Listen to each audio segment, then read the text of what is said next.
उससे पहले एक बड़ी खबर आपको बता दें, थोड़ी देर में उत्तर प्रदेश में योगी मंत्रिमंडल का विस्तार होने जा रहा है। 6 विधायकों को आज मंत्री पद की शपथ दिलाई जाएगी, जिसमें जो नाम सामने आए हैं भूपेंद्र चौधरी, मनोज पांडे, कृष्णा पासवान आज मंत्री बनाए जाएंगे। कैलाश राजपूत, हंसराज विश्वकर्मा, सुरेंद्र दिलेर बनेंगे मंत्री। 2 राज्य मंत्रियों का आज प्रमोशन भी होना है। तो अजित पाल, डॉक्टर सोमेंद्र तोमर का प्रमोशन किया जाएगा। अजित पाल और डॉक्टर सोमेंद्र तोमर अभी राज्य मंत्री हैं। तो ये बड़ी खबर इस वक्त आपको बता रहे हैं और बताया जा रहा है कि 2027 की ये तैयारी है जो योगी आदित्यनाथ पहले से ही अपनी मजबूत टीम के साथ में अब कदम आगे बढ़ाने को तैयार दिखाई दे रहे हैं।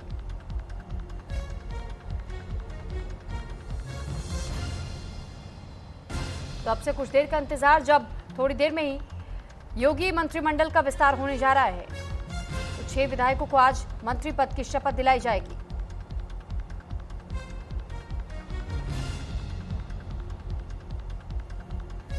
साथ ही जानकारी आपको दे दें कि दरअसल योगी आदित्यनाथ के नेतृत्व वाली उत्तर प्रदेश सरकार में आज होने जा रहे मंत्रिमंडल विस्तार को लेकर के राजनीतिक हलचल इस बात को लेकर भी तेज है कि राजधानी लखनऊ में जहां शपथ ग्रहण समारोह की तैयारी पूरी की गई, सूत्रों के अनुसार इस विस्तार में कुल 6 नए चेहरों को मंत्री पद खुशी है। मैं अपने हैसियत से नेतृत्व का आदरणीय प्रधानमंत्री जी, आदरणीय मुख्यमंत्री जी का बहुत बहुत आभार व्यक्त करता हूं और बहुत आभार व्यक्त कर रहा हूँ, चरण वंदन करता हूँ।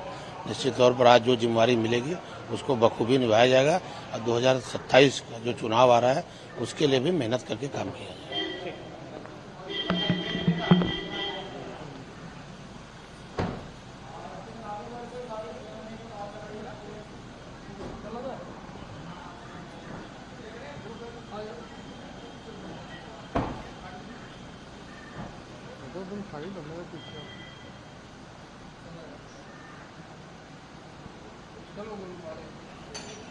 शपथ लेंगे 6 ऐसे विधायक जो कि मंत्री पद की शपथ लेने वाले हैं और साथ ही 2 राज्य मंत्रियों का प्रमोशन भी होने वाला है।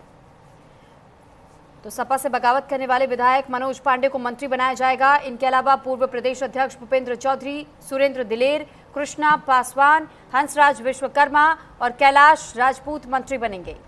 नए बनने वाले मंत्रियों में एक ब्राह्मण, जबकि मंत्रिमंडल विस्तार हो रहा है, आज कई नए मंत्रियों को बड़ी जिम्मेदारी मिलने वाली है, कैसे देखें? मैं सभी नवनियुक्त मंत्रिमंडल में जो नवनियुक्त मंत्री बनाए जा रहे हैं, जिनको शपथ ली जा रही है, मैं उनको हार्दिक बधाई एवं शुभकामनाएं देती हूँ। बहुत बहुत बधाई।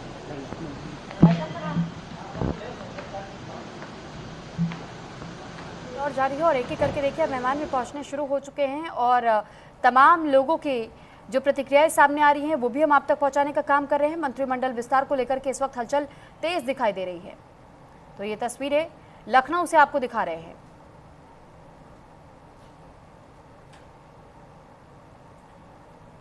तो धीरे धीरे उन विधायकों के पहुंचने का सिलसिला भी शुरू हो चुका है जो कि आज मंत्रिमंडल विस्तार के दौरान विधायक से अब वो मंत्री बनने वाले हैं। उनको शुभकामना।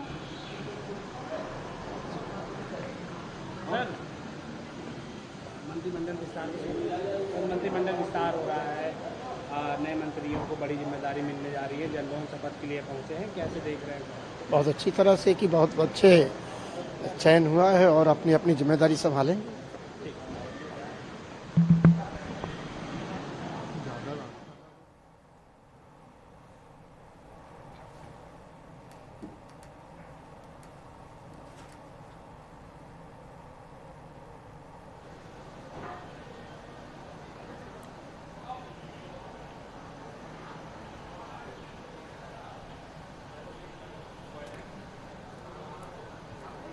तो देखिए प्रमोशन पाने वाले मंत्रियों में राज्य मंत्री अजित पाल और सोमेंद्र तोमर भी शामिल किए गए हैं और साथ ही बताया जा रहा है कि शपथ ग्रहण समारोह के लिए विधायक राजभवन अब पहुंचने लगे हैं। ये तस्वीरें हम सीधे आपको लखनऊ से दिखा रहे हैं जहां इन तमाम विधायकों के पहुंचने का सिलसिला शुरू हो चुका है और अब से कुछ देर का इंतजार, जब शपथ की शुरुआत हो जाएगी। तो बीजेपी से विधान परिषद सदस्य हंसराज विश्वकर्मा बैंड बाजे के साथ अपने आवास से निकले, जबकि सपा के बागी पूजा राज्यपाल को भी मंत्री बनाए जाने की चर्चाएं थी, लेकिन इस वक्त उनका नाम इस लिस्ट में नहीं देखने को मिला। बाद में उनका नाम हटाया गया। ऐसे ही चर्चा भूपेंद्र चौधरी को पीडब्ल्यूडी विभाग दिया जा सकता है, ये संभावनाएं अभी से जताई जा रही हैं। तो जितिन प्रसाद के केंद्र में मंत्री बनने के बाद से ये मंत्रालय योगी के पास ही है और अब मुमकिन तौर पर ये विभाग सौंपा जा सकता है किसी और को। हालांकि वो कौन प्रमुख चेहरे होंगे जिन पर वो भरोसा जताया जाएगा कि जो अब तक मंत्रालय अगर योगी आदित्यनाथ ने अपने पास रखे, क्या उनमें से कोई किसी इन्हीं मंत्रियों के पास जाना है जो कि आज शपथ ग्रहण लेने वाले हैं। और साथ ही आपको याद होगा कि किस तरीके से अखिलेश यादव ने भी एक पोस्ट किया और सीधे उन्होंने मंत्रिमंडल विस्तार को लेकर के हमला बोला है योगी आदित्यनाथ पर और तीखे सवाल उन्होंने पूछे कि उत्तर प्रदेश में जो योगी कैबिनेट का विस्तार हो रहा है ये किन आधारों पर है। और उन्होंने ये पोस्ट करते हुए लिखा कि जनता के विचार और सवाल जो इस वक्त जहन में आते हैं मंत्रिमंडल विस्तार की चर्चाएं और संभावनाओं को सुनते हुए कि उत्तर प्रदेश में मंत्रिमंडल में केवल 6 रिक्तियां, इससे ज्यादा तो दूसरे दल से पाला बदल करके आए लोग हैं। क्या उन सभी को मंत्री पद से नवाजा जाएगा? क्या उनमें से सबसे कमजोर को चुना जाएगा जिससे कि उसकी कमजोरी कुछ कम हो जाए? एक समाज के कई विधायकों में से किसी एक को चुना जाएगा, तो चुनने का आधार क्या होगा? अगर ऐसा हुआ तो बाकी दल बदलुओं का क्या होगा? उनकी उपेक्षा व अपमान को क्या कुछ ले दे करके शांत कराया जाएगा? ये तीखे सवाल जो अखिलेश यादव की ओर से उठाए गए हैं। और हालांकि कई ऐसे एक्सपर्ट्स हैं जो कि ये कहते हैं कि खास फर्क नहीं पड़ता है योगी आदित्यनाथ को इन सवालों से, और उन्हें ये पता है कि 2027 के लक्ष्य को अगर साधना है तो फिर उन्हें किस प्रकार से कदम उठाने की जरूरत है। और एक लंबे समय तक चर्चा के बाद इन 6 नामों को फाइनल किया गया है। 8 नामों की जो सूची सामने आई उसमें 2 राज्य मंत्री जिनका प्रमोशन होना है, 6 विधायक से मंत्री पद की शपथ लेंगे। और ये जानकारी आपको दे दें कि इससे पहले जो तस्वीर आपने शनिवार के दिन देखी थी, शाम तकरीबन 6 बजे सीएम योगी आदित्यनाथ राज्यपाल आनंदीबेन पटेल से मुलाकात करने पहुंचे। वहां करीब बताया गया कि 45 मिनट तक योगी आदित्यनाथ और राज्यपाल के बीच में बातचीत हुई। नए बनने वाले मंत्रियों की लिस्ट उन्होंने सौंपी और अभी उत्तर प्रदेश सरकार में योगी चीजें रुकी थी, अब वो निर्णय हो रहा है और 1-1.5 घंटे में सब आप लोग को पता चल जाएगा। कुछ सरप्राइज भी है इस मंत्रिमंडल विस्तार में? कुछ 1-1.5 घंटा भी आप थोड़ा धैर्य रखो। चलो।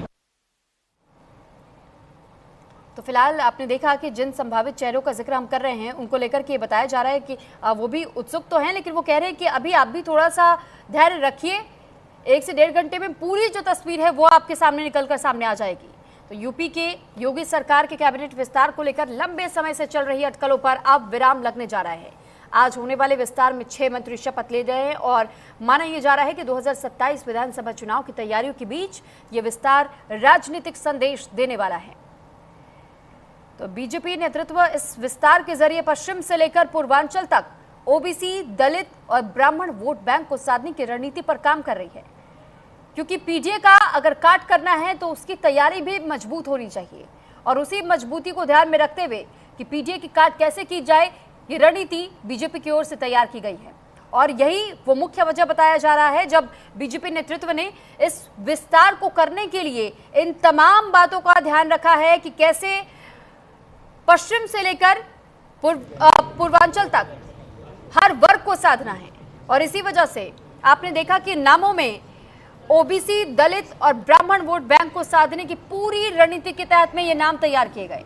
जिन नामों की सबसे अधिक चर्चा आ रही उनमें बीजेपी के पूर्व प्रदेश अध्यक्ष भूपेंद्र सिंह चौधरी, सपा से बीजेपी में आए मनोज पांडे और बीएसपी पृष्ठभूमि की पूजा पाल, लेकिन पूजा पाल का नाम इसमें सामने नहीं आया। हालांकि ये उम्मीद जरूर जताई जा रही है कि आने वाले समय में शायद उन्हें किसी और विभाग में या तो रखा जा सकता है, उन्हें जिम्मेदारी दी जा सकती है, कोई और अच्छी जिम्मेदारी उन्हें या बड़ी जिम्मेदारी सौंपी जा सकती है, लेकिन ये सिर्फ संभावनाएं हैं, अटकलें हैं।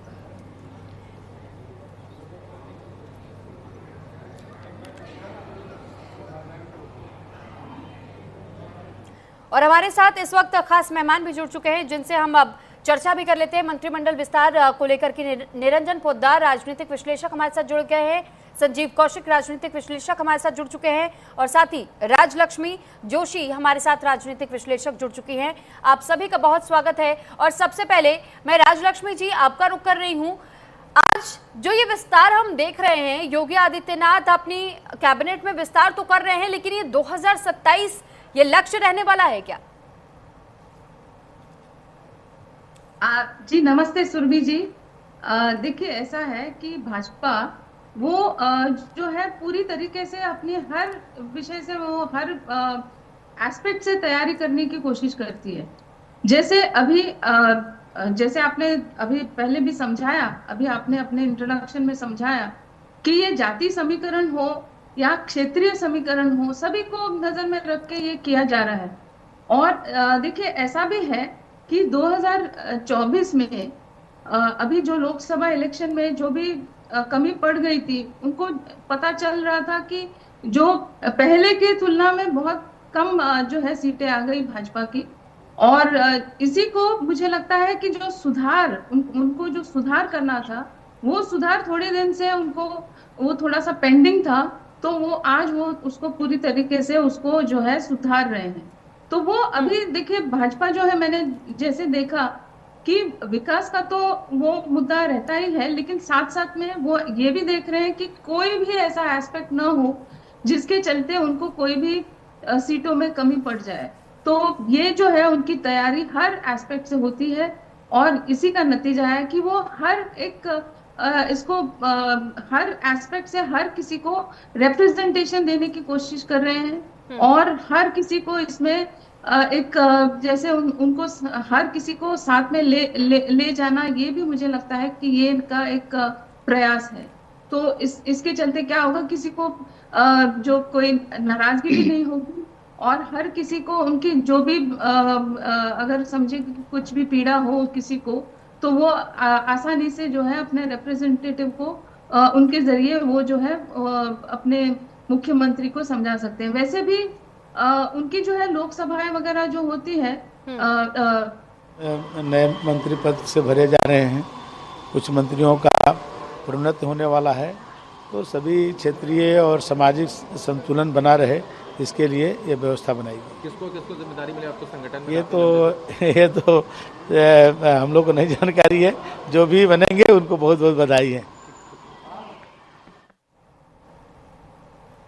तो ये बीच बीच में हम आपको राजनीतिक प्रतिक्रियाएं भी सुनवा रहे हैं और साथ ही हम अपने मेहमानों से इस पूरे विस्तार को लेकर के चर्चा भी कर रहे हैं। अब एक बार मैं रुक कर लेती हूँ निरंजन जी आपका, क्योंकि सर जो आज तस्वीर हम देख रहे हैं इस पर अखिलेश यादव तो खुले तौर पर निशाना साध रहे हैं और वो पूछ रहे हैं कि जो 9 साल में बीजेपी सरकार के बाकी मंत्री नहीं कर पाए, आखिर ये 9 महीने में ये नए मंत्री बनने। आज के लोग भी आगे बढ़ चढ़ करके हमारा सहयोग करेंगे, पार्टी का सहयोग करेंगे।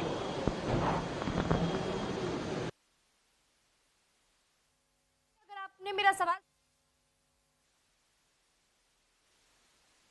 ये आप सभी लोग भी यहाँ पे कार्यक्रम में शामिल होने पहुँचे हैं, ये संवैधानिक प्रक्रिया है। मैं भारतीय जनता पार्टी के शीर्ष नेतृत्व को बधाई देता हूँ, धन्यवाद देता हूँ। उन्होंने पूरे प्रदेश ने, अभी हम लोग इतिहास रच के बंगाल से हैं, हम चाहते हैं उत्तर प्रदेश में भी फिर इतिहास 2027 में बना। इस उद्देश्य से जो भी हो सकता है, और चूँकि सम्मान देना भारतीय जनता पार्टी का काम है और सबको साथ लेकर चलना हमारा, तो समय समय पर प्रक्रिया चलती है। समाजवादी पार्टी का कहना ये है कि अब सरकार जाने वाली है और इसलिए अब ये कर रही है। समाजवादी पार्टी डूबती हुई जहाज है और डूबती हुई जहाज कुछ भी कर सकती है। वो पहले अपने संगठन के बारे में सोचना चाहिए कि हम कैसे बचें और कैसे रहें।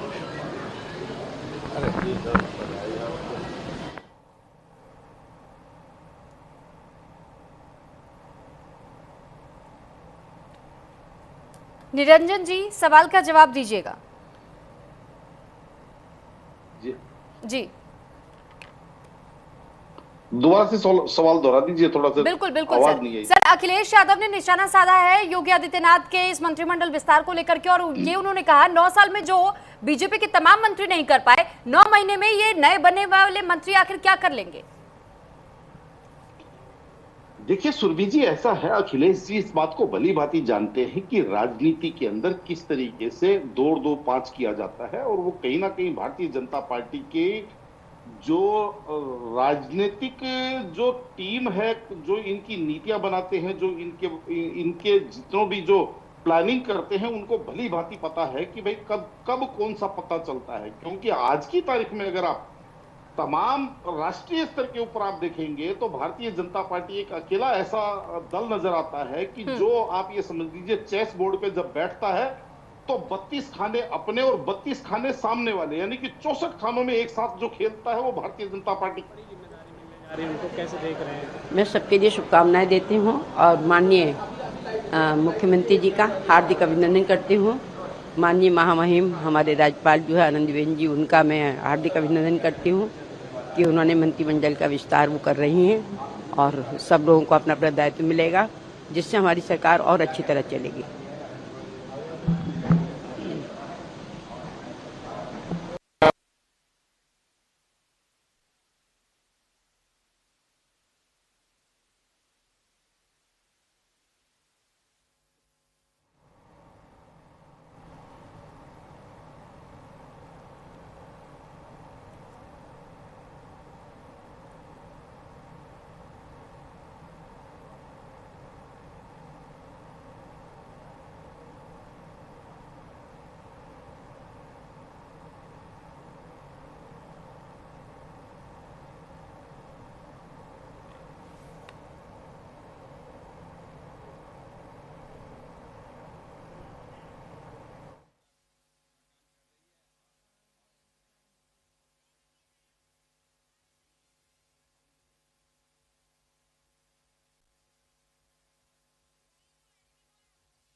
कर लीजिए बीच बीच में, क्योंकि कुछ प्रतिक्रियाएं आ रही है, वो भी दर्शकों को सुनवाना जरूरी है, तो वो भी सुनवाया जा रहा है।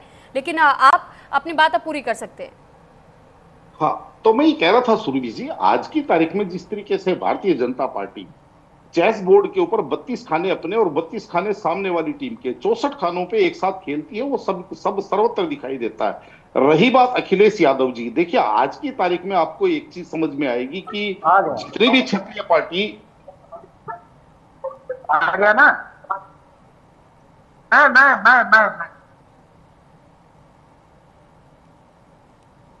श्रेष्ठ नेताओं को, भारतीय जनता पार्टी के उत्तर प्रदेश के यशस्वी मुख्यमंत्री जी को बहुत बहुत धन्यवाद देती हूँ। देश के प्रधानमंत्री जी को धन्यवाद देती हूँ और भारतीय जनता पार्टी के राष्ट्रीय अध्यक्ष, प्रदेश अध्यक्ष, भारतीय जनता पार्टी के सभी कार्यकर्ताओं को कि मुझ जैसे जमीन के कार्यकर्ता को आज यहाँ तक पहुँचाई है, तो ये पार्टी की देन है।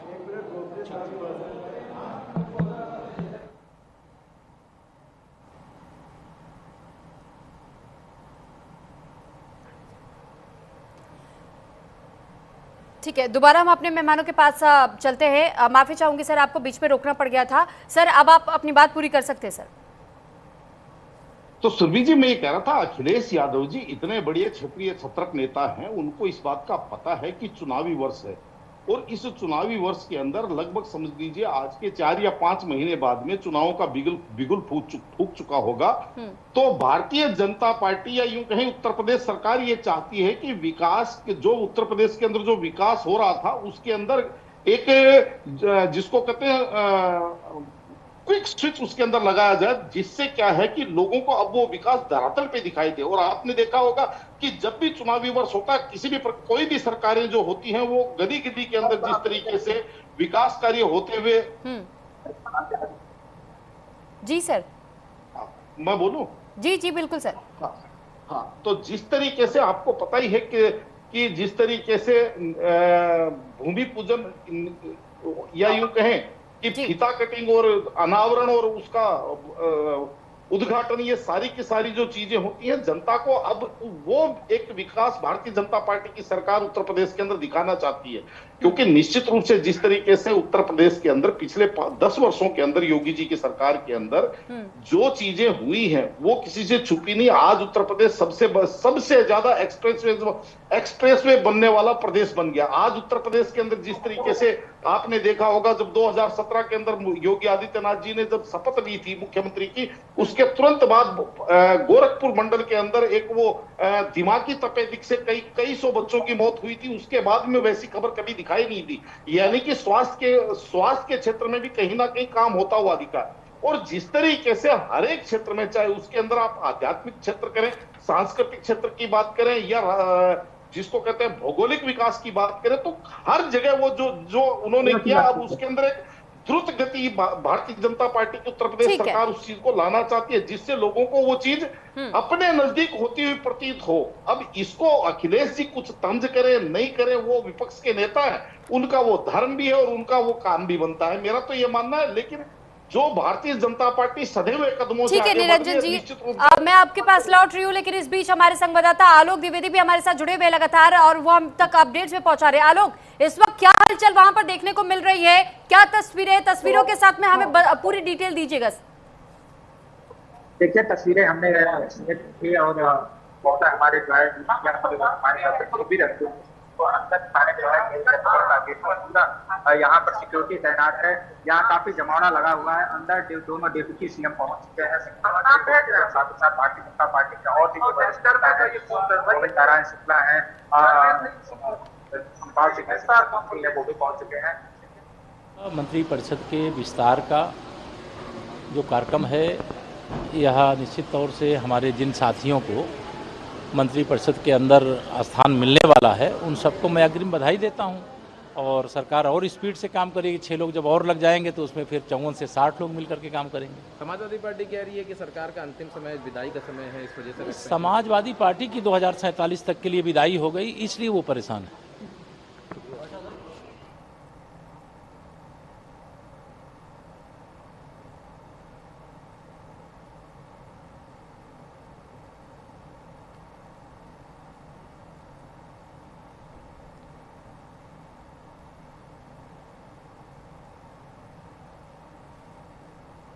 आलोक, एक बार फिर मैं आपका रुख कर रही हूँ, आप अपनी बात पूरी कर लीजिए पहले।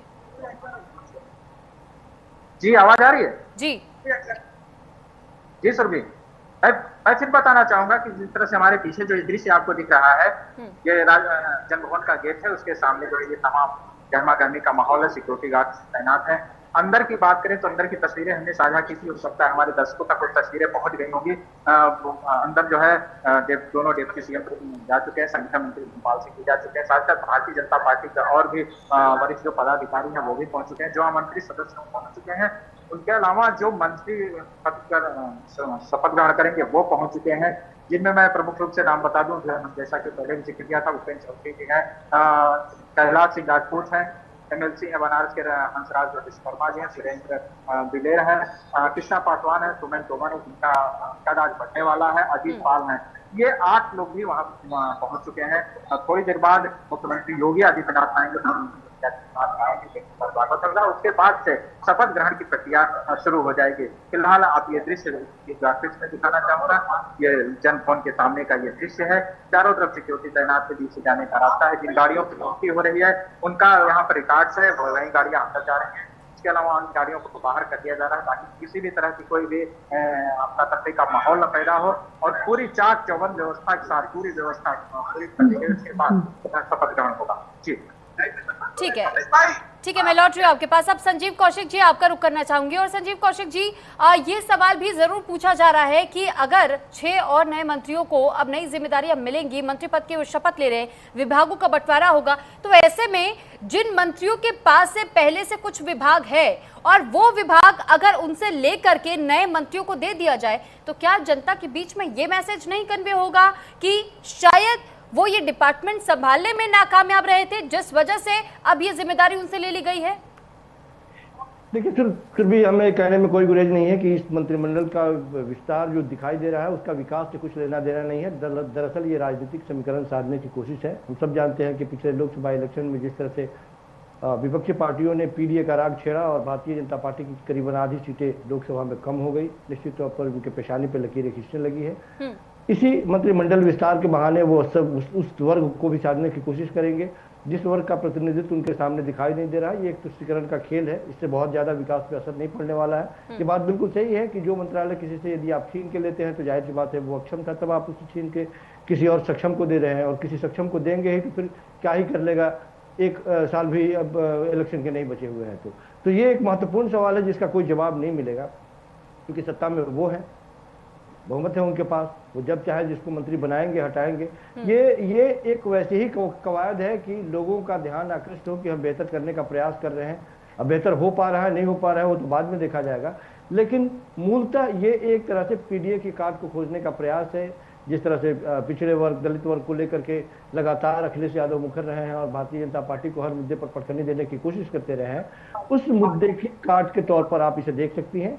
जब सामने आएगा, जितने लोगों के नाम आपको आएंगे वो साफ दिखाई देगा कि सैद्धांतिक तौर पर इससे कोई मतलब नहीं है कि वो भारतीय जनता पार्टी के कार्यकर्ता है, पुराने कार्यकर्ता है, दरी बिछाने वाले कार्यकर्ता है या दूसरे पार्टी से आयातित कार्यकर्ता है।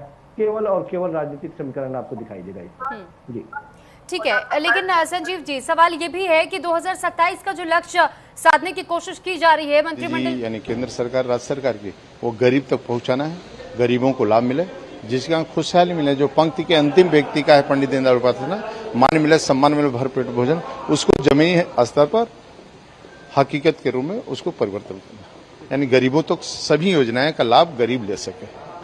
धन्यवाद।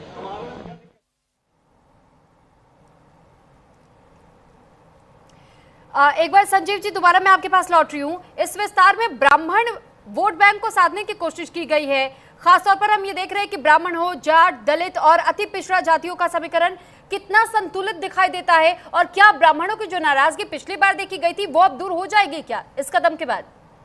नहीं, देखिए एक बात तो ध्यान में रखना होगा कि जिस तरह से यूजीसी का एक नया फॉर्मूला आया था सामने में और जिस तरह से सवर्णों ने अपनी एक नाराजगी जाहिर की थी, जाहिर सी बात है कि योगी जी उससे भी थोड़े से परेशान दिखाई दे रहे हैं, उनको भी साधने की कोशिश की जा रही है, लेकिन अभी भी सवर्ण समुदाय बहुत ज्यादा संतुष्ट नहीं है उनके इस कदम से। अब वो ठीक है, वो एक कोशिश तो होती ही है सत्ता के द्वारा, लेकिन जिस तरह से सवर्णों को हाशिए पे धकेलने का प्रयास या एक अनावश्यक जिसकी कोई जरूरत नहीं थी, आ बैल मुझे मार वाली स्थिति में उसको लाया गया और उसको लागू करने के बाद में कोर्ट के द्वारा स्टे कराने की बात, तो वो सब जानते हैं कि वो एक ऐसा मास्टर स्ट्रोक था जो खुद बैक गियर में लगता हुआ दिखाई दिया। तो ये सारी चीजें कोशिश भर है। अब उस कोशिश से कितना कामयाब हो पाते हैं जनता बखूबी जानती है कि जिस सवर्ण को आपने पिछले 8 सालों से हाशिए पर रखा या इतने दिनों से 9 सालों से हाशिए पर रखा, क्या ही कर लेंगे आप 9 महीने में उसको आगे सामने ला करके। लेकिन एक बात तो जरूर है कि वो डंके की चोट पे कह पाएंगे इलेक्शन में कि ये हमारे मंत्री हैं।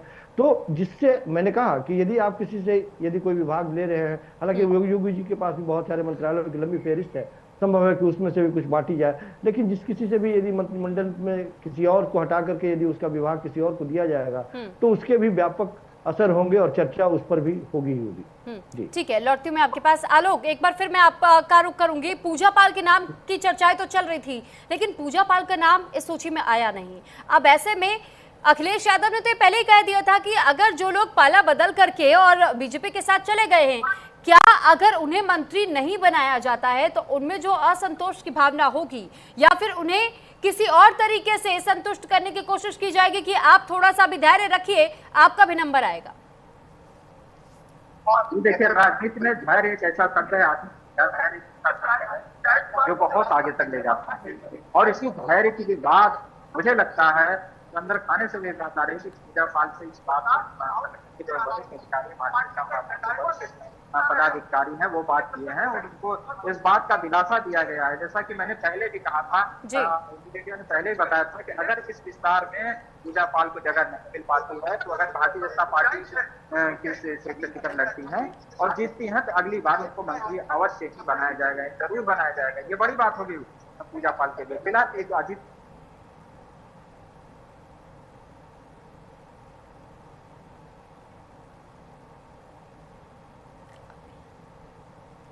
तो फिलहाल ये सीधी तस्वीरें इस वक्त लखनऊ से आ रही है, जहां पर राज्यपाल आनंदीबेन पटेल से मुलाकात कर रहे हैं मुख्यमंत्री योगी आदित्यनाथ। और ये तस्वीर जब आपने बीते कल भी देखा कि इसी तरीके से मुलाकात हुई थी इस लिस्ट को सौंपने के पहले, और अब मंत्रिमंडल विस्तार से पहले की मुलाकात।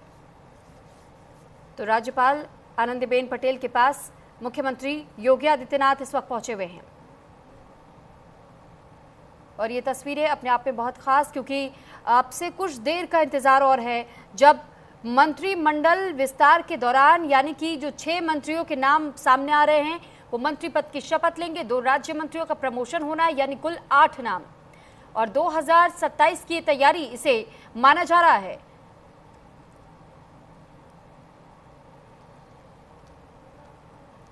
अब एक बार फिर हम मेहमानों का रुख कर लेते हैं और आलोक से हम जानने की कोशिश कर रहे थे, लेकिन राजलक्ष्मी जी, सवाल ये भी उठ रहे हैं कि पीडीए की काट तो इसे बताया जा रहा है, लेकिन 6 मंत्रियों पर इतनी जिम्मेदारी, इतना भरोसा कि जो 9 साल का समय आपके पास था, 9 साल में वो हो नहीं पाया, 9 महीने का समय महज बचा हुआ है, उसके तुरंत पहले आप ये विस्तार कर रहे हैं, तो आप कैसे सटीक तौर पर 2027 के लक्ष्य को भेद पाएंगे? क्योंकि पीडीए की तैयारी तो अपनी पूरी है। पिछले बार का वो वोट बैंक काउंट जो कम हुआ था, क्या वो बढ़ जाएगा इन 6 मंत्रियों के शामिल होने से?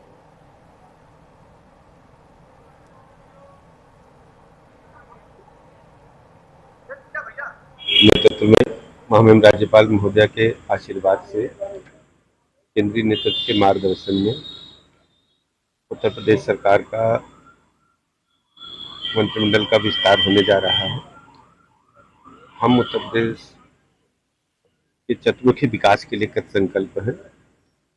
उत्तर प्रदेश विकास के पैमाने पर नंबर 1 पर आए और सर्वस्पर्शी, सर्वग्राही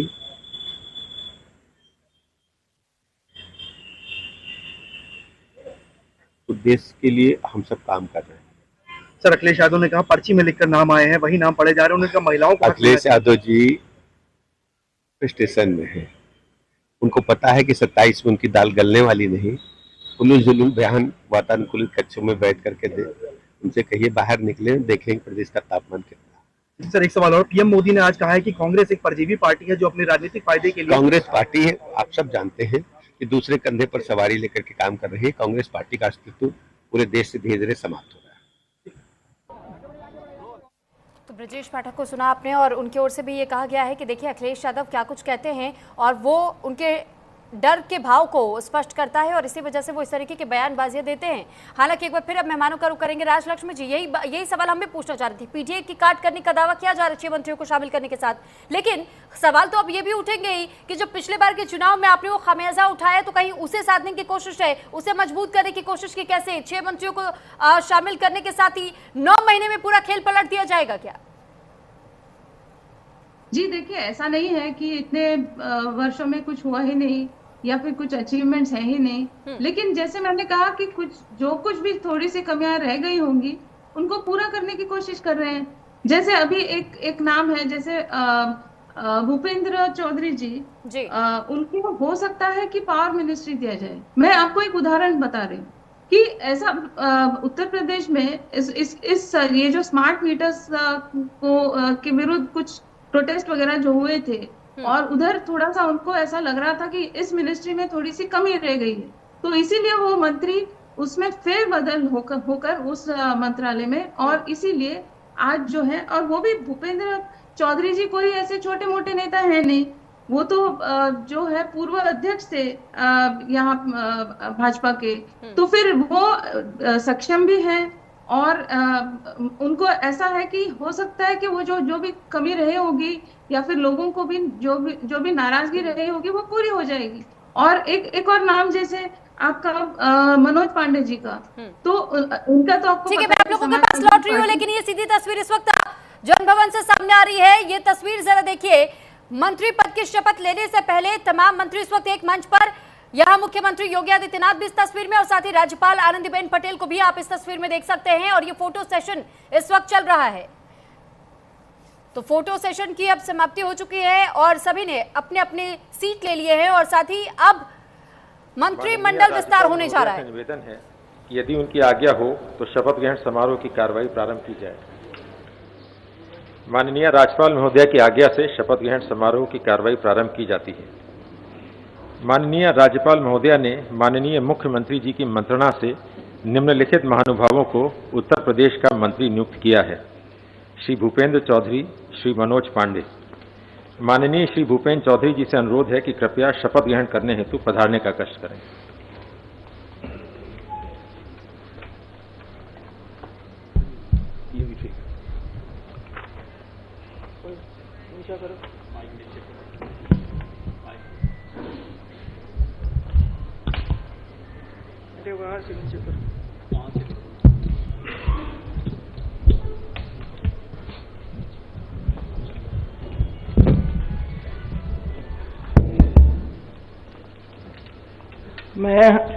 मैं भूपेंद्र सिंह ईश्वर की शपथ लेता हूं कि विधि द्वारा स्थापित भारत के संविधान के प्रति सच्ची श्रद्धा और निष्ठा रखूंगा।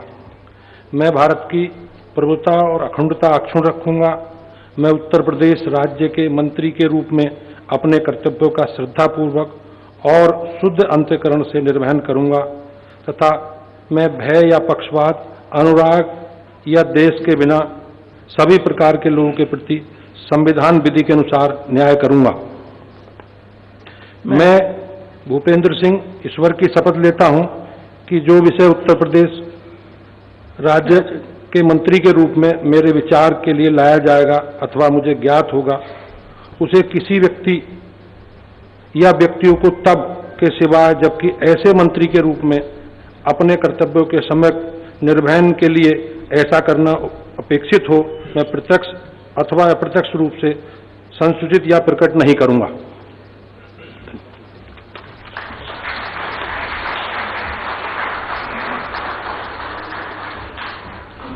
माननीय श्री मनोज पांडे जी से अनुरोध है कि कृपया शपथ ग्रहण हेतु पधारने का कष्ट करें।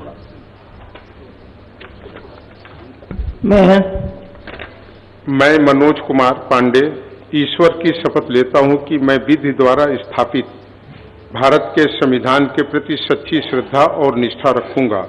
मैं भारत की प्रभुता और अखंडता को अक्षुण्ण रखूंगा। मैं उत्तर प्रदेश राज्य के मंत्री के रूप में अपने कर्तव्यों का श्रद्धापूर्वक और शुद्ध अंतःकरण से निर्वहन करूंगा तथा मैं भय या पक्षपात, अनुराग या देश के बिना सभी प्रकार के लोगों के प्रति संविधान और विधि के अनुसार न्याय करूंगा।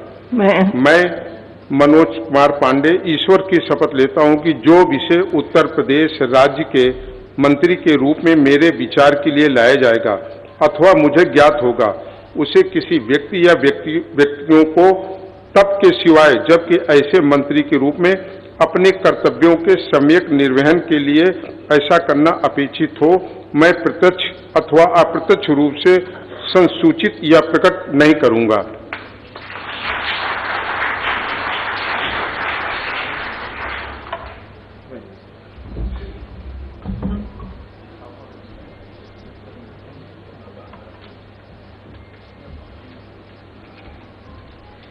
माननीय राज्यपाल महोदया ने माननीय मुख्यमंत्री जी की मंत्रणा से निम्नलिखित महानुभावों को उत्तर प्रदेश का राज्य मंत्री स्वतंत्र प्रभार नियुक्त किया है। श्री अजीत सिंह पाल, श्री सोमेंद्र तोमर। माननीय श्री अजीत सिंह पाल जी से अनुरोध है कि कृपया शपथ ग्रहण करने हेतु पधारने का कष्ट करें। मैं अजीत सिंह पाल ईश्वर की शपथ लेता हूं कि मैं विधि द्वारा स्थापित भारत के संविधान के प्रति सच्ची श्रद्धा और निष्ठा रखूंगा। मैं भारत की प्रभुता अखंडता को अक्षुण्ण रखूंगा। मैं उत्तर प्रदेश राज्य के राजमंत्री स्वतंत्र प्रभार के रूप में अपने कर्तव्यों का श्रद्धापूर्वक और शुद्ध अंतःकरण से निर्वाह करूंगा तथा भय या पक्षपात, अनुराग या द्वेष के बिना सभी प्रकार के लोगों के प्रति संविधान और विधि के अनुसार न्याय करूंगा। मैं अजीत सिंह पाल ईश्वर की शपथ लेता हूं जो कि विषय उत्तर प्रदेश राज्य के राज्यमंत्री स्वतंत्र प्रभार के रूप में मेरे विचार में लाया जाएगा अथवा मुझे ज्ञात होगा, उसे किसी व्यक्ति या व्यक्तियों को तब के सिवाय जबकि ऐसे राज्य मंत्री स्वतंत्र प्रभार के रूप में अपने कर्तव्य के सम्यक निर्वाह के लिए ऐसा करना अपेक्षित हो, मैं प्रत्यक्ष अथवा अप्रत्यक्ष रूप से संतोषित या प्रकट नहीं करूंगा।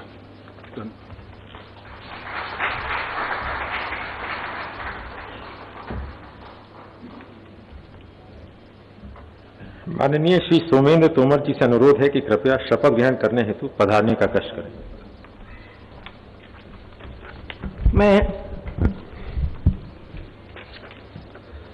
मैं डॉक्टर सोमेंद्र तोमर ईश्वर की शपथ लेता हूं कि मैं विधि द्वारा स्थापित भारत के संविधान के प्रति सच्ची श्रद्धा और निष्ठा रखूंगा। मैं भारत की प्रभुता और अखंडता अक्षुण्ण रखूंगा। मैं उत्तर प्रदेश राज्य के राज्य मंत्री स्वतंत्र प्रभार के रूप में अपने कर्तव्यों का श्रद्धापूर्वक और शुद्ध अंतःकरण से निर्वहन करूंगा तथा मैं भय या पक्षपात, अनुराग या द्वेष के बिना सभी प्रकार के लोगों के प्रति संविधान और विधि के अनुसार न्याय करूंगा। मैं डॉक्टर सोमेंद्र तोमर ईश्वर की शपथ लेता हूं कि जो विषय उत्तर प्रदेश राज्य के राज्य मंत्री स्वतंत्र प्रभार के रूप में मेरे विचार के लिए लाया जाएगा अथवा मुझे ज्ञात होगा, उसे किसी व्यक्ति या व्यक्तियों को तब के सिवाय जबकि ऐसे राज्य मंत्री स्वतंत्र प्रभार के रूप में अपने कर्तव्यों के सम्यक निर्वहन के लिए ऐसा करना अपेक्षित हो, मैं प्रत्यक्ष या अप्रत्यक्ष रूप से संसूचित या प्रकट नहीं करूंगा।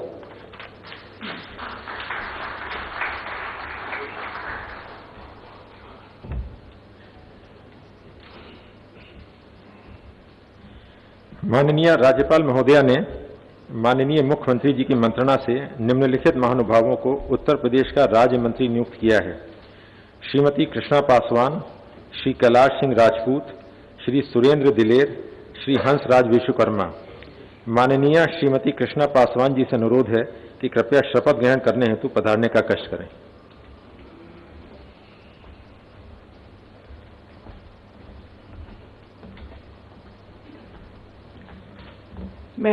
मैं कृष्णा पासवान ईश्वर की शपथ लेती हूँ कि मैं विधि द्वारा स्थापित भारत के संविधान के प्रति सच्ची श्रद्धा और निष्ठा रखूंगी। मैं भारत की प्रभुता और अखंडता अक्षुण्ण रखूंगी। मैं उत्तर प्रदेश राज्य के राज्य मंत्री के रूप में अपने कर्तव्यों का श्रद्धापूर्वक और शुद्ध अंतःकरण से निर्वहन करूंगी तथा मैं भय और पक्षपात, अनुराग यों दोष के बिना सभी प्रकार के लोगों के प्रति संविधान और विधि के अनुसार न्याय करूंगी।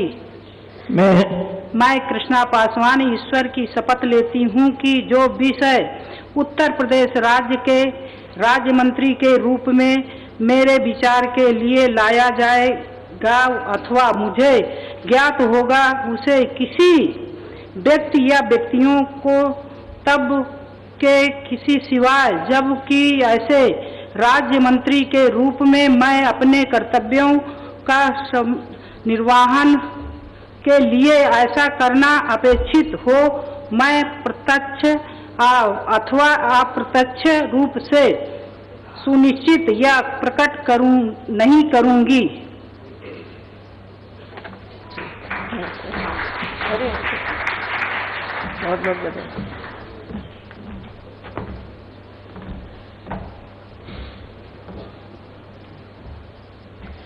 माननीय श्री कैलाश सिंह राजपूत जी से अनुरोध है कि कृपया शपथ ग्रहण करने हेतु पधारने का कष्ट करें।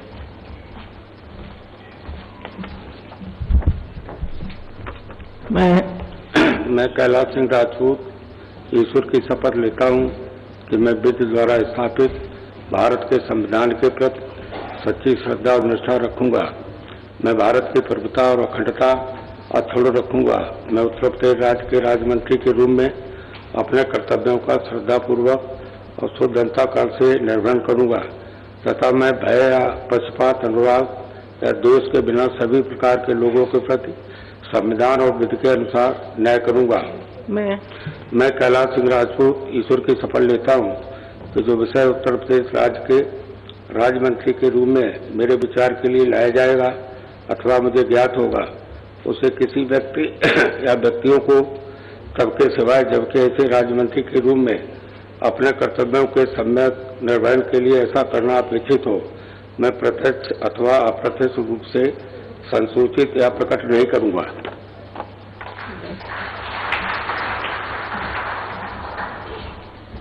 माननीय श्री सुरेंद्र दिलेर से अनुरोध है कि कृपया शपथ ग्रहण करने हेतु पधारने का कष्ट करें।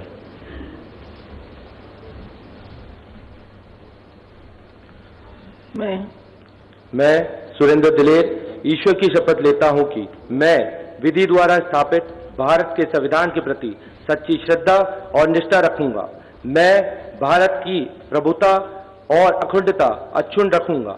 मैं उत्तर प्रदेश राज्य के राज्य मंत्री के रूप में मैं अपने कर्तव्यों का श्रद्धापूर्वक और शुद्ध अंतकरण से निर्वहन करूंगा तथा मैं भय या पक्षपात, अनुराग, द्वेष के बिना सभी प्रकार के लोगों के प्रति संविधान और विधि के अनुसार न्याय करूंगा। मैं सुरेंद्र दिलेर ईश्वर की शपथ लेता हूं कि जो विषय उत्तर प्रदेश राज्य के राज्य मंत्री के रूप में मेरे विचार के लिए लाया जाएगा तथा मुझे ज्ञात होगा उसे किसी व्यक्ति को तब के सिवाय जबकि ऐसे राज्य मंत्री के रूप में अपने कर्तव्यों का सम्यक निर्वहन के लिए ऐसा करना अपेक्षित हो, मैं प्रत्यक्ष तथा अप्रत्यक्ष रूप में संसूचित या प्रकट नहीं करूंगा। जय हिंद।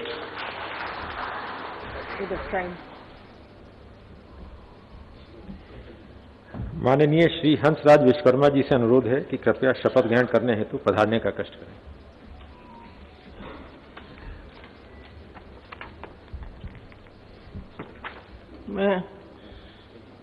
मैं हंसराज विश्वकर्मा ईश्वर की शपथ लेता हूं कि मैं विधि द्वारा स्थापित भारत के संविधान के प्रति सच्ची श्रद्धा और निष्ठा रखूंगा। मैं भारत की संप्रभुता और अखंडता अक्षुण्ण रखूंगा। मैं उत्तर प्रदेश राज्य के राज्य मंत्री के रूप में अपने कर्तव्य का श्रद्धापूर्वक और शुद्ध अंतःकरण से निर्वहन करूंगा तथा मैं भय या पक्षपात, अनुराग या द्वेष के बिना सभी प्रकार के लोगों के प्रति संविधान और विधि के अनुसार न्याय करूंगा। मैं हंसराज विश्वकर्मा ईश्वर की शपथ लेता हूं कि जो विषय उत्तर प्रदेश के राज्य मंत्री के रूप में मेरे विचार के लिए लाया जाएगा अथवा मुझे ज्ञात होगा उसे किसी व्यक्ति या व्यक्तियों को तब के सिवा जबकि ऐसे राज्य मंत्री के रूप में अपने कर्तव्य के सम्यक निर्वहन के लिए ऐसा करना अपेक्षित हो, मैं प्रत्यक्ष अथवा अप्रत्यक्ष रूप से संसूचित या प्रकट नहीं करूंगा।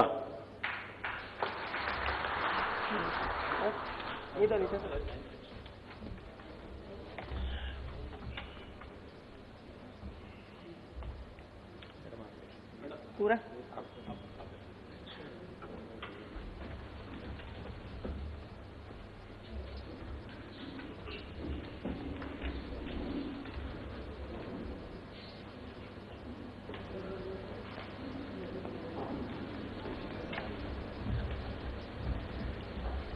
अब नवनियुक्त माननीय मंत्रीगण माननीय राज्यपाल महोदया एवं माननीय मुख्यमंत्री जी का सम्मान करेंगे और उसके पश्चात एक ग्रुप फोटो होगी।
फोटो लेंगे मैडम।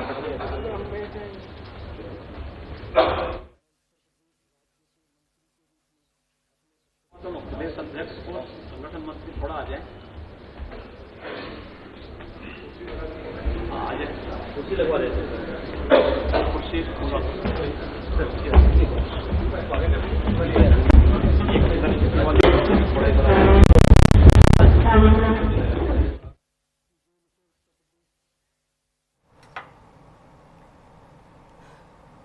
तो फिलहाल ये तस्वीर जो इस वक्त आपने देखी, ये अब नए योगी मंत्रिमंडल की तस्वीर है। इसमें और 6 मंत्रियों को शामिल कर लिया गया है और 54 से अब ये संख्या बढ़कर के 60 पर पहुंच चुकी है। वहीं 2 राज्य मंत्रियों का प्रमोशन भी इस दौरान किया गया और ये ग्रुप फोटो की तस्वीरें जो इस वक्त आप देख रहे हैं। तो योगी आदित्यनाथ और साथ ही आनंदीबेन पटेल मंच पर मौजूद रहे, शपथ ग्रहण समारोह हुआ और फिलहाल अब नए मंत्रियों के साथ में ये तस्वीर भी खिंचवाई जा रही है।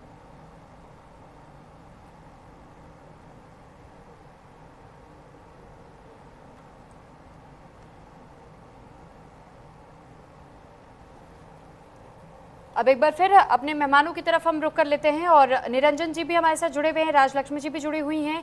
तो फिलहाल निरंजन जी एक बार फिर मैं आपका रुक करना चाहूंगी और ये तस्वीर जो इस वक्त हम देख रहे हैं, एक तस्वीर तो बहुत ज़्यादा खूबसूरत और साथ ही मजबूत दिखाई देती है, लेकिन इस मजबूत तस्वीर की छवि को आम जनता तक पहुंचाना क्या चुनौतियों से भरा रहने वाला है या राह थोड़ी आसान होती हुई दिखाई दे रही है? क्योंकि लगातार दूसरी तरफ हम देख रहे हैं अपोजिशन में अखिलेश यादव मजबूती के साथ इसकी काट भी कर रहे हैं। मैं बार बार ये बात कहता हूं कि आज की तारीख में भारतीय जनता पार्टी जिन जिन प्रदेशों के अंदर सरकार बना पाई है, 5 वर्ष 10 वर्ष जहां पे भारतीय जनता पार्टी की सरकारें रही हैं, वहां पे भारतीय जनता पार्टी को केवल भारतीय जनता पार्टी हरा सकती है। वहां पे कोई विपक्ष आप ये कहें कि इतनी हैसियत या इतनी ताकत रखता हो कि वो भारतीय जनता पार्टी को उत्तर प्रदेश में हरा दे। इसका एक एग्जाम्पल मैं आपको देता हूं। 2024 के लोकसभा चुनाव में आपने देखा होगा, जब अयोध्या से सांसद बने अवधेश पासी, उनकी परंपरागत सीट थी मिल्कीपुर, और वहां पे जिस तरीके से उपचुनाव में मिल्कीपुर में उन्होंने अपने बेटे को खड़ा किया समाजवादी पार्टी से, और पूरी की पूरी पार्टी अखिलेश यादव जी सहित आप ये समझ लीजिए मिल्कीपुर का चुनाव उन्होंने अपनी प्रतिष्ठा का चुनाव बनाया था। और अवधेश पासी जी ने तो यहां तक कहा था कि अगर मैं मिल्कीपुर हार गया तो मैं राजनीति छोड़ दूंगा जी। और उसका परिणाम क्या हुआ? 42,000 वोटों से वो मिल्कीपुर सीट आ गई। यानी कि कहने का तात्पर्य ये है कि भारतीय जनता पार्टी उत्तर प्रदेश में 2024 में लड़खड़ाई तो जरूर, लेकिन गिरी नहीं। वो इसलिए मैं कह रहा हूं कि भारतीय जनता पार्टी के दबाव में और अभाव में बहुत अच्छा काम करती है। जब प्रभाव में होती है तो कहीं ना कहीं फिसल जाती है, क्योंकि उस समय जो 2024 के अंदर जो 400 पार का जो नारा था, कहीं ना कहीं ऐसा लगता है कि उस नारे से भारतीय जनता पार्टी कहीं जरा सा उसको ठोकर लगी और वो फिसलती हुई दिखाई दी। लेकिन अब 2027 में चुनौती जितनी बड़ी होती है भारतीय जनता पार्टी की, तो आप ये समझ लीजिए लड़ाई भी उतनी घमासान और उतनी शानदार लड़ाई भारतीय जनता पार्टी लड़ती हुई दिखाई देती है। अभी आपने प्रत्यक्ष में आपने पश्चिम बंगाल में देखा, जब ममता बनर्जी जैसी छत्र जो राजनीति की हाथी मानी जाती है, उनको जिस तरीके से भारतीय जनता पार्टी ने घुटनों पे बैठाया है वहां पे राजनीतिक रूप से पश्चिम बंगाल में, ये किससे छुपा हुआ है। और आज जिस तरीके से उत्तर प्रदेश के अंदर योगी आदित्यनाथ जी तो अपने आप में स्वयं में एक ब्रांड बने हुए हैं, तो आप ये मान के चलिए, मेरा तो एक ही मानना है कि उत्तर प्रदेश में अगर 2027 में भारतीय जनता पार्टी को कोई हरा सकता है तो केवल भारतीय जनता पार्टी हरा सकती है। अगर भारतीय जनता पार्टी उस चीज से सचेत रही, अगर भारतीय जनता पार्टी उससे सजग रही, अगर भारतीय जनता पार्टी उससे सक्रिय रही, तो निश्चित रूप से आपको मैं बता रहा हूं, चाहे ये मंत्रिमंडल का विस्तार हो, चाहे ये मंत्रिमंडल का विस्तार लंबित रह जाता, उससे कोई विशेष फर्क पड़ने वाला था नहीं।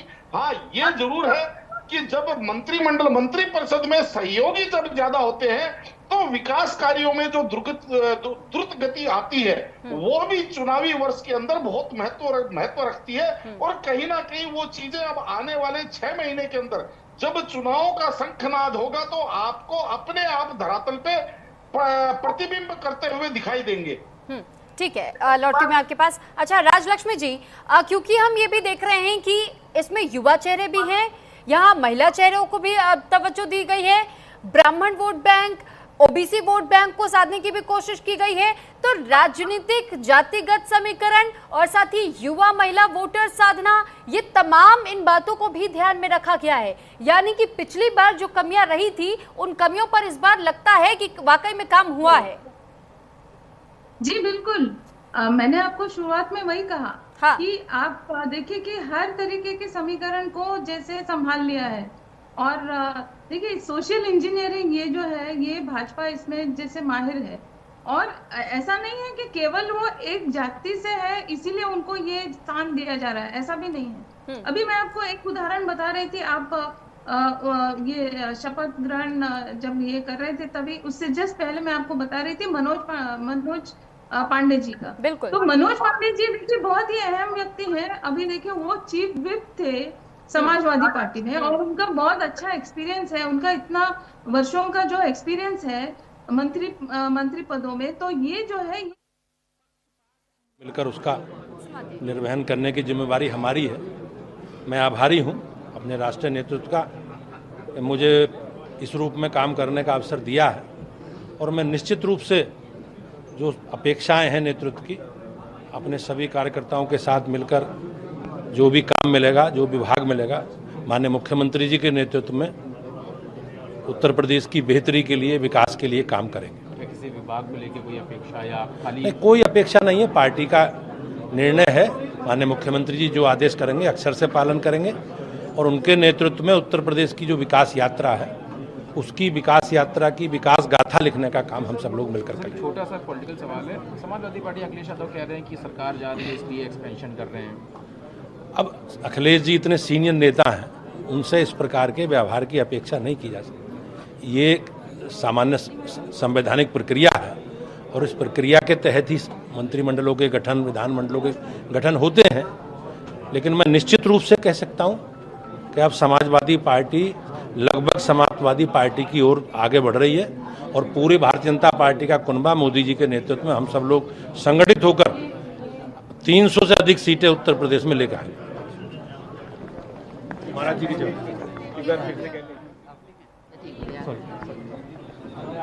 तो भूपेंद्र चौधरी को हमने सुनवाया, लेकिन राजलक्ष्मी जी ये कॉन्फिडेंस कहेंगे, ओवर कॉन्फिडेंस कहेंगे, समाजवादी पार्टी को समाप्तवादी पार्टी वो बता रहे हैं और ये कह रहे हैं कि इस बार, पिछली बार 400 का नारा, इस बार 300 का नारा। तो ये वाकई में कॉन्फिडेंस के तौर पर हम देख सकते हैं क्या? मैं जिसने एक नई जिम्मेदारी और ये मौका हमें दिया है और मेरा पूरी तरीके से ये मानना होगा और मेरा ये संकल्प होगा कि जो जिम्मेदारी पार्टी ने और सरकार में हमें दी है उसका पूरा हम लोग पालन करेंगे, पूरी मेहनत से, निष्ठा से उन रास्तों पर आगे चलेंगे और आगे बढ़ेंगे और जनता के काम करेंगे। क्या कोई अपेक्षा भी आप लोगों की कौन सा विभाग मिले या आप लोग खाली? हम लोग पार्टी के कार्यकर्ता हैं और पार्टी जो दिशा निर्देश देगी उस पर काम करेंगे। एक छोटा सा सवाल है, पॉलिटिकल सवाल है। अखिलेश यादव समाजवादी पार्टी कह रही है कि सरकार का विदाई का समय है इसलिए आप एक्सपेंशन कर रहे हैं। देखिए ये उनका मानसिक असंतुलन है और जब पूरा देश का जनादेश आज भारतीय जनता पार्टी, राष्ट्र और सनातन का जो स्तंभ है, जो उनको आगे लेकर के चल रहे हैं, भारत के प्रधानमंत्री आदरणीय नरेंद्र मोदी जी के नेतृत्व में आज जनादेश भारतीय जनता पार्टी की तरफ जा रहा हो, तो कई बार की लगातार हार से पराजित समाजवादी पार्टी इस तरीके के सवाल उठाते हैं। आप लोग बाद में माननीय मुख्यमंत्री जी और ठीक है नहीं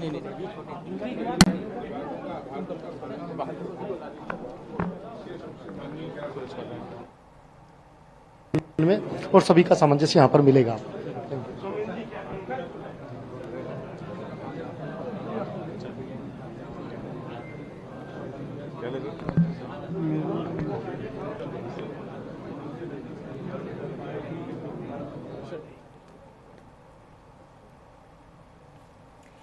ठीक है राजलक्ष्मी जी, एक बार दोबारा मैं आपके पास लौट रही हूँ। अब मैं आपसे वो जवाब चाहूंगी। जी बिल्कुल। देखिए, जैसे मैं कह रही थी कि वो जो व्यक्ति है वो सक्षम भी हो और उसके साथ साथ में जो है वो जातीय क्षेत्रीय सभी समीकरणों को ध्यान में रखा गया है, जैसे आयु की हो, जैसे महिला पुरुष सभी, मतलब सभी समीकरण। और उसके साथ साथ एक और विषय मैं कहूंगी कि जैसे एक अच्छा छात्र जो है उसको कभी कभी अगर कम अंक मिलते हैं तो फिर वो देखते हैं कि कहाँ कमी पड़ गई, तो अभी उसके बाद में जो है वो इंट्रोस्पेक्शन करके वो देखते हैं कि कैसे मैं उत्तर प्रदेश के यशस्वी मुख्यमंत्री महामहिम राज्यपाल जी को, देश के यशस्वी प्रधानमंत्री और राष्ट्रीय अध्यक्ष, प्रदेश अध्यक्ष जी को बहुत बहुत बधाई देती हूँ। और जो माननीय मुख्यमंत्री जी और जो संगठन के लोग मुझे दायित्व देंगे उसको सरच्छे निर्वहन करेंगे।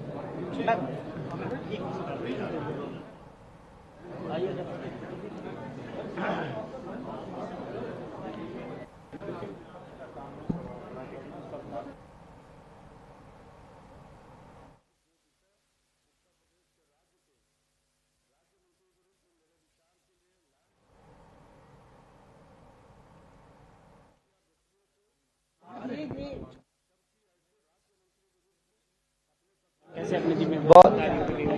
बहुत ही अच्छा लग रहा है और जो जिम्मेदारी मुझे भारतीय जनता पार्टी की सरकार ने दी है, मोदी जी ने, योगी जी ने दी है, उसको अच्छे से निर्वहन करने का पूरा प्रयास करूंगा और अपनी जिम्मेदारी को अच्छे से निभाऊंगा।